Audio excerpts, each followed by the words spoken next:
মানুষকে মুহাম্মদ সাল্লাল্লাহু আলাইহি ওয়াসাল্লাম বলছে দাড়ি রাখো, এরা কাটে। বলছে টাকনুর উপরে প্যান্ট বড়, এরা নিচে পড়ে।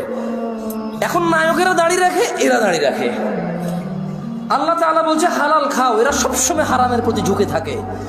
ইসলাম যত কিছু আদেশ করছে, মুসলমানদের বর্তমানে কাজ হয়ে গেছে সবকিছুর বিরুদ্ধাচরণ করা।